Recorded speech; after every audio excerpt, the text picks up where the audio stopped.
Shalom, shalom. We are the brothers of GMS Montreal. Brothers are back. The Brother Shaquat. Coming back with another lesson. Lord willing, this will be edifying. I would like to give our honor, praises, and glory To Yahweh, Ba'ashem, Yahushai, Ba'ashem, Kodash. Double honors to our teachers, the elder apostles, the elder bishops of Great Millstone, teaching and willing well. Salutation to the hopeful elect, those who are keeping the law, statutes, and commandments, pushing forth the word where the people are forbear. Waiting on Yahushai to come and deliver us from this wicked system. Right? So this lesson will be pertaining to how we have to use wisdom in this world. Right? Because ultimately, wisdom and knowledge shall be the stability of our times. This is what's going to be able to sustain us in the times of evil, in time of destruction. Right? You got something? Proverbs 1, I'm going to start at verse 1. It says, the Proverb of Solomon, the son of David, king of Israel, to know wisdom and instruction, to perceive the words of understanding, to receive the instruction of wisdom, justice, and judgment, to give subtlety to the simple, to young men knowledge and discretion. You see?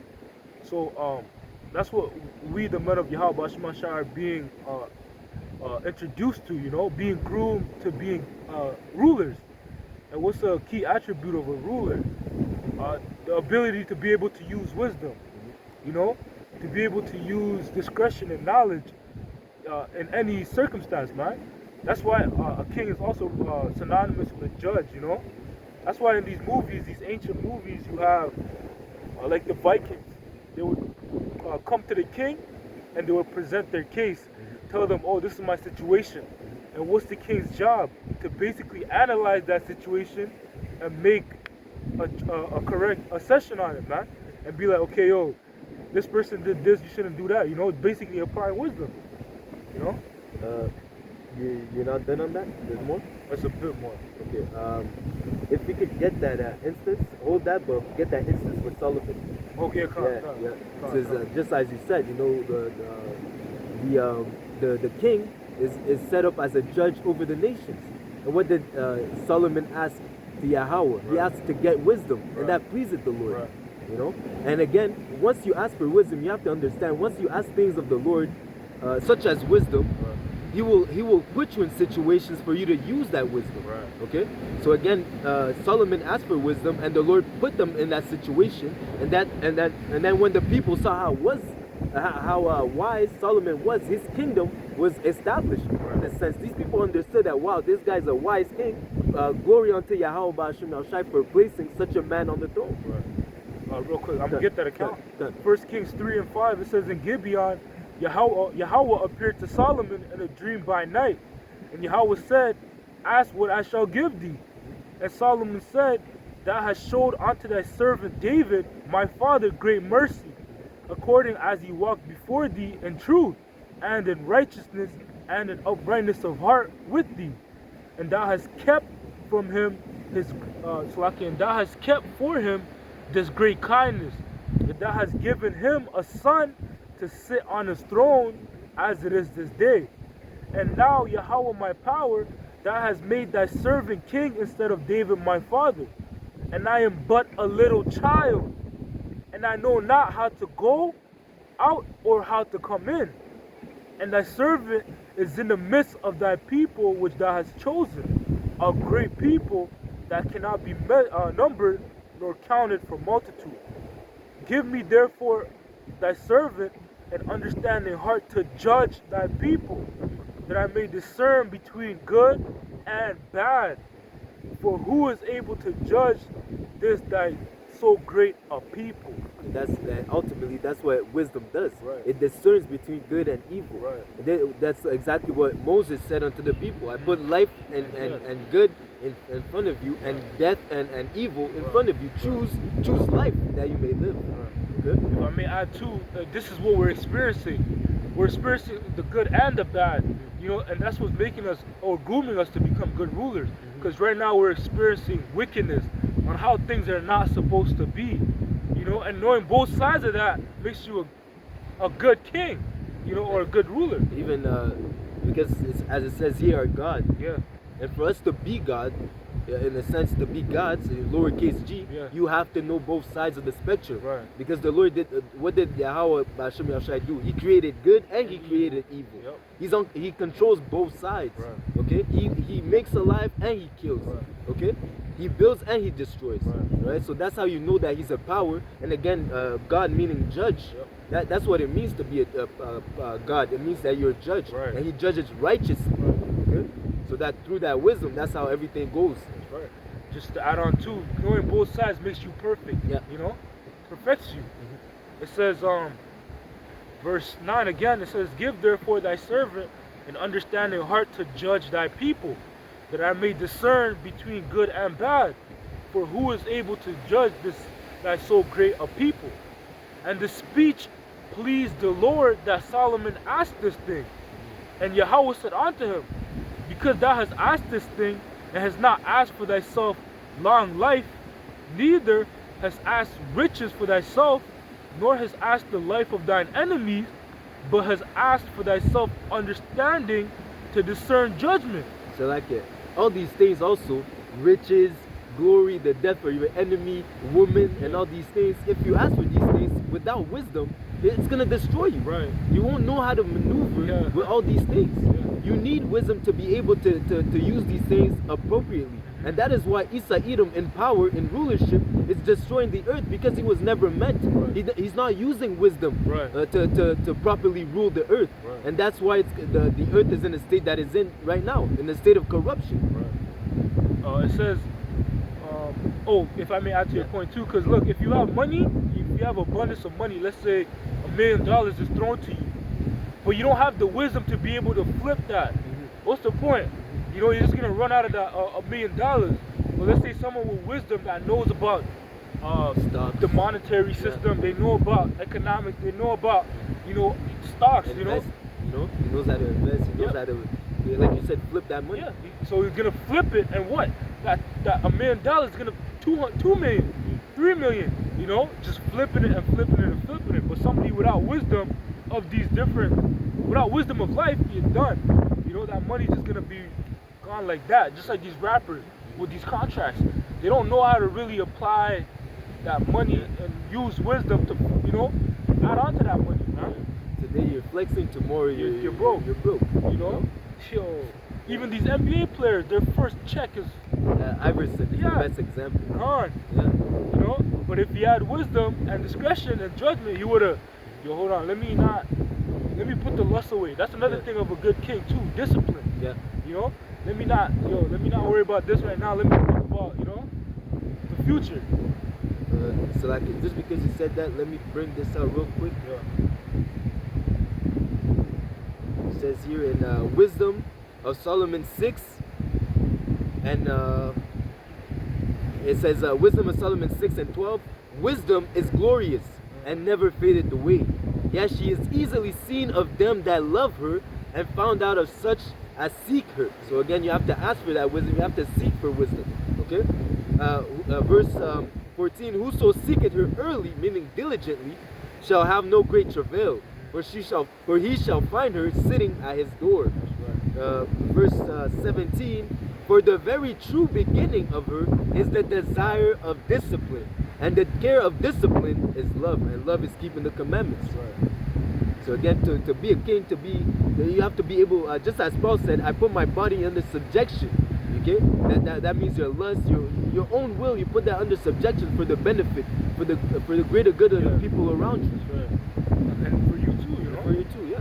It says, just continuing on, 1 Kings 3 and 11, and the Most High said unto him, because thou hast asked this thing, and hast not asked for thyself long life, neither hast asked riches for thyself, nor hast asked the life of thine enemies, but hast asked for thyself understanding to discern judgment. Behold, I have done according to thy words.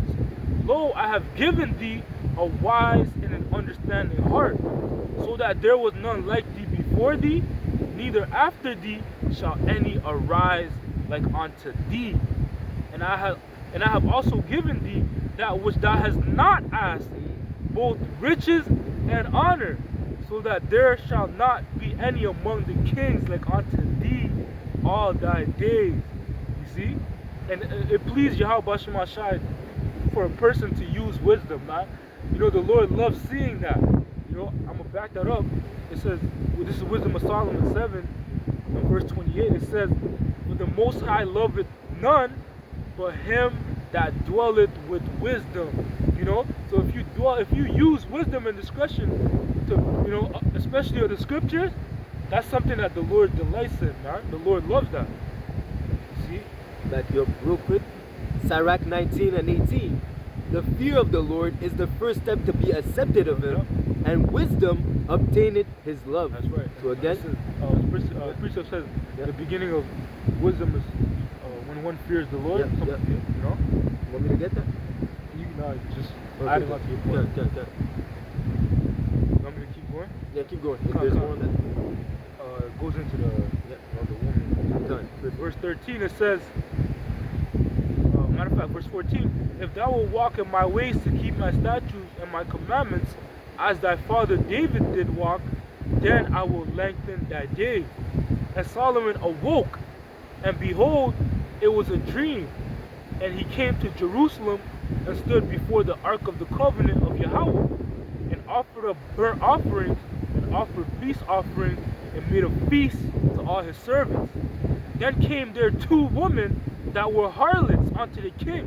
See, right after you got the dream, right after you got after he had that message from Yahweh Bashim El Shai, first thing he did is to go offer sacrifice unto the Lord. Again, that's wisdom, thanking the Lord, seeking the Lord first. And then after that situation presenting itself, he was put in the position to apply what he was just given. He was put to the test. It says, "Then came there 2 women that were harlots unto the king, and stood before him. And the one woman said, O my Lord, I this day," and the one woman said, "O my Lord, I and this woman dwell in one house, and I was delivered of a child with her in the house. And it came to pass the 3rd day after that I was delivered, that this woman was delivered also, and we were together. There was no stranger with us in the house, save we 2 in the house. And this woman's child died in the night, because she overlaid it. And she arose at midnight and took my son from beside me, while thine handmaid slept, and laid it in her bosom, and laid her dead child in my bosom. And when I arose in the morning to give my child suck, behold, it was dead. But when I had considered it in the morning, behold, it was not my son which I did bear. And the other woman said, Nay, but the living is my son, and the dead is thy son. And this said, No, but the dead is thy son, and the living is my son. Thus they spake before the king." Again, they came to the king with their problems. You know, looking for a solution. Okay? Because again, for you to be a king, for you to be a ruler, you have to be wise. Okay? It says, woe unto you city when your king is a child. A fool. You know, it's a fool. Like, of course he's gonna. What's that example? That king of Game of Thrones, Jeffrey. Jeffrey. That guy was moving. Yeah, Baratheon. He was moving according to his lust, according to his anger, according to his folly. You know, and again, when he was in rulership, the people were mourning, man. He didn't care about the people, man. He was only care about himself. Okay? And he beheaded the father of the northern kingdom. That guy was actually the one that was profitable to be with them. Yeah, bro. He would have ruled the nation and it would have prospered. Because that's what he did with the north, right? But it says, then said the king, then said the king, the one said, This is my son that liveth, and thy son is dead. And the other said, Nay, but thy son is dead, and my son is the living. And the king said, Bring me a sword. And they brought a sword before the king. And the king said, Divide the living child in 2, and give half to the one and half to the other. Damn. You know? Yo. So the king, King Solomon said, Bring the kid. Give me a sword. I'm going to slice the kid in half. And you take this side, you take that side. Get it over with. Get it over with. But he did that strategically. That was wisdom, because we're going to read on. It says, Then spake the woman whose the living child was unto the king, for her bowels yarned upon her son, and said, O my lord, give her the living child, and in no wise slay it. But the other said, let it be neither mine nor thine, but divided. Yeah, see, that's a demon. That's a demon in that woman, man. You gotta watch out for these women. They actually have no love. Yeah, that's that misery loves company spirit, man. She would rather the child be both child be dead. Yeah, fuck than, it. You know. That was wisdom by King Solomon, because he did what did he used fear tactic. Yeah. He used a fear tactic to basically sift out the one that was faking the funk, man. And again, so like just again, you went through all the trouble to steal that child, to at the end say, okay, kill it. Yeah, that's crazy, bro. Like you wouldn't even taking care of that child if you went your way. That's crazy, you know, bro. That's wickedness, man. That's probably Eve. Yeah. Yeah, surely. Yeah, you know. It says, then spake the woman whose the living child was unto the king, for her bowels yarned upon her son, and said, O my lord, give her the living child, and in no wise slay it. But the other said, let it be neither mine nor thine, but divided. Then the king answered and said, give her the living child, and in no wise slay it. She is the mother thereof. You know? You good? It says, and all Israel heard of the judgment which the king had judged, and they feared the king, for they saw that the wisdom of Yahweh was in him to do judgment. You see, so the people acknowledge, like, yo, this guy, the Lord is with them. Yeah. You know, even the way, like you were saying, the way he schemed up that situation, the way he set it up to make to differentiate who was the real mother and who was the liar. Okay. And again, the people acknowledge, like, yo, the Lord is dealing with them, man. That, yo, you know, like can't mess with this guy. This guy's serious. This guy's legit. Yeah. You know. You know. So again, this is the way that the Lord is building us up to maneuver. You know, in every situation, the Lord is expecting us to move with wisdom. It says, He has sent us in the midst of wolves, as sheep in the midst of wolves. If you can bring that up. This is the book of Matthew 10 and verse 16. It says, behold, I send you forth as sheep in the midst of wolves. Be ye therefore wise as serpents and harmless as doves. This is not our kingdom. We are to wait for Yahweh Shai to come and deliver us. Right? We are defenseless here, man. The only thing that can protect us and get us out of trouble, get us out of a sticky situation is that wisdom. Wisdom will defend us, you know. But again, you have to ask for the Lord to obtain that wisdom. You have to ask for the Lord to grow in this truth, man. You know. So again, and again, it tells you we're in the midst of wolves, man. They're seeking for your destruction, man. These nations, Esau, Edom, they're seeking for your downfall. So you have to be wise, man. That's why the two-thirds of Israel they don't use wisdom. They end up in like, let's say you get stopped at by a police officer. You might end up dead just because you're not being respectful. The guy pulls up and tells you, show me your ID. You tell him, no, I know my rights. I know the law. I know the law, this and that. You try to, the guy's gonna, he's waiting for you to make a move so he can shoot you. You know, that you have to move with wisdom, man. Okay? That's the difference between life and death. Again, it's wisdom. You know, especially in the society that we're in today, man. Because that's the thing that even knowing that you have enemies, that is wisdom in itself. Okay, knowing how to maneuver around these heathens. Okay, because you know that they just want to see you dead. They want to kill you, man. Regardless if it's by way of education, by way of food, by way of whatever, man. They just want to see you down, man. Right? And knowing this, you know how to maneuver, man. This is Proverbs 2 and verse 8. It says, He keepeth the path of judgments and preserveth the way of his saints. Then shalt thou understand righteousness and judgment and equity, yea, every good path. When wisdom entereth into thine heart, and knowledge is pleasant unto thy soul, discretion shall preserve thee, understanding shall keep thee. It says, when wisdom entereth into thine heart, and knowledge is pleasant unto thy soul, discretion shall preserve thee. Discretion. Now you're moving low key. You know, you're not trying to be seen. You're not trying to make be out there. You know, you just try to keep it. It says it's a beautiful thing to have a quiet life. You know, we're not in this captivity to be famous or to be exalted. We're here to just serve our punishment, man. You know, we're just doing our time, man. You know. It says, discretion shall preserve thee, understanding shall keep thee, to deliver thee from the way of the evil man, from the man that speaketh forward things. Okay, so again, wisdom is going to preserve us from our enemies. Right. So if you're walking without wisdom, you're walking as if you're just a prey. Yeah. You know, you're walking as if you just seek it to be killed, man. You know, wisdom shall preserve you, man.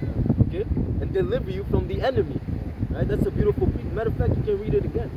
It says, when wisdom entereth into thine heart, and knowledge is pleasant unto thy soul, discretion shall preserve thee, understanding shall keep thee, to deliver thee from the way of the evil man, from the man that speaketh forward things, man. You know? So wisdom is the first step for survival tactics. You need wisdom to survive. That's Without right. wisdom, you're gonna die, man. Okay? A gazelle is not gonna hang around lions. Okay? A sheep is not supposed to be around wolves. Okay? Because they know that it's a dangerous situation, man. You're getting a precept? Yeah, you got something? You got something right now? Okay. It says here in Proverbs 4 and 5, get wisdom, get understanding, forget it not, neither decline from the words of my mouth. Forsake her not, and she shall preserve thee. Love her, and she shall keep thee. Wisdom is the principal thing. As it says, seek the kingdom of Yahweh B'Hashem Yahushai first. Wisdom is the principal thing. Okay? Therefore, get wisdom. And with all that getting, get understanding. Exalt her, and she shall promote thee. As it says, promotion doesn't come from the east or the south, but it comes from the Lord, man. Okay, and again, the Lord loves none but those that dwell with wisdom. Okay, so you have wisdom. The Lord will you exalt her, and she shall promote thee. Right. She shall bring thee to honor when thou dost embrace her. Okay, so there's only good that can come from wisdom, even if now you have to suffer for the present time for our iniquity. Okay, we have to suffer a little time, but when the treasures of wisdom bring it unto life everlasting, man. You see? Get another account of when wisdom was applied. This is 1 Samuel 21 and verse 8, and it reads, and David said unto Abimelech, is there not under thine hand spear? Matter of fact, I'm gonna jump up from verse 7. It says, now a certain man of the servants of Saul was there that day, detained before the Lord, and his name was Dagog, an Edomite, the chiefest of the herdmen that belonged to Saul. And David said unto Abimelech, and is there not here under thine hand spear or sword? For I have neither brought my sword nor my weapons with me, because the king's business required haste. He wanted to kill the Edomite. It says, and the priest said, the sword of Goliath the Philistine, whom thou slewest in the valley of Elah, behold, it is here, wrapped in a cloth behind the ephod. And if thou wilt take that, take it, for there is none other save that here. And David said, there is none like that, give it me. And David arose and fled that day for fear of Saul, and went to Achish, the king of Gath. And the servants of Achish said unto him, is not this David? So this is basically to set the stage. David's on the run from Saul. Yeah. You know, so he has to be cautious of how he moves around certain what people, you know, because they can sell him out. You know, they can, oh, this is David. Call Saul. Saul gets him, bounds him up. You know, but we're gonna see an example of how King David moves, applying wisdom to deliver a deadly situation, man. It's a lucky. You have to remember that at that time, Israel was surrounded by enemies. Right. Yeah. Okay. So again, when David was running away, like I said, plus David was feared among these heathens. Right. They knew, like, yo, this is the guy that slayed Goliath. Right. So they, of course, they wanted to slay him. Right. So he had to move with wisdom. Yeah. Wow. King David was a mighty man. Yeah. And his name was renowned. Okay. Yo, but he's still guys, let's get into it. And it says, and David arose and fled that day for fear of Saul, and went to Achish, the king of Gath. And the servants of Achish said unto him, is not this David the king of the land? Did they not sing one to another of him in dances, saying, Saul has slain his thousands, and David his tens of thousands? And David laid up these words in his heart. Meaning he analyzed the situation. Yeah, Oh yeah, shit, yeah. these guys know who I am. You know? It says, and David laid up these words in his heart and was sore afraid of Achish, the king of Gath. Why? Because he was behind enemy lines, man. Yeah. You know? And again, once he heard this, he wasn't boasting. Like, I'm the guy. I'm the guy who slayed, man. They know about me. What did he do? It says, and David laid up these words in his heart and was sore afraid of Achish, the king of Gath. And he changed his behavior before them. He changed his behavior because, again, like you're saying, he's behind enemy lines, man. This is life or death, man. Anything that he could say will put him to death, man. Right. It says, and he changed his behavior before them and feigned himself mad in their hands and scrambled on the floors of the gate and let his spittle fall down upon his beard. He was acting like a madman. Yo, retarded. You know? Yo. So, hey, that's wisdom. He had to do what he had to do. Yeah. You know? Yo, bro. Verse 14. Yeah. Then said Achish unto his servants, Lo, ye see the man is mad. Yo, wherefore then have you brought him to me? Yeah. Have I need of madmen, that ye have brought this fellow to play the madman in my presence? Shall this fellow come into my house? Yo. Yo. You see? So David basically, reading out, he escaped that situation because of applying wisdom. You know, what was the wisdom? Analyzing the situation. Oh, yo, I'm behind enemy lines. These guys know who I am. They know, you know, they know my status. They know my might. So how do I escape this? Let me act like a fool. You know? And the king disregarded him and cast him out of his course, man. Who's this? Yeah, yo, you crazy? Why you bring this guy in front of me, man? You know? Yeah. And just as you read before, wisdom shall preserve thee and keep you from the hands of your enemies, man. That was a beautiful situation and a beautiful example of that precept. That's right. You know? You see? Good. I have here in Sirach 6 and 18. Okay, it's just a bit close up. And you can break it down as well. Yeah, you're right. We're finish that off. That's a bit.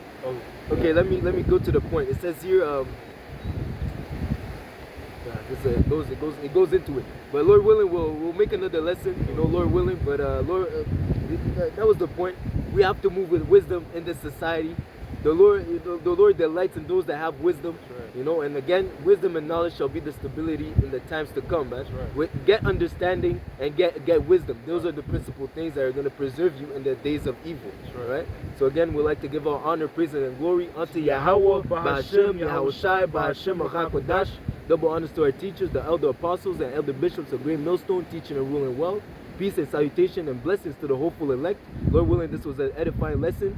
Titiya Ababa Kwam Yasha Allah. Until next lesson, Shalom. Shalom.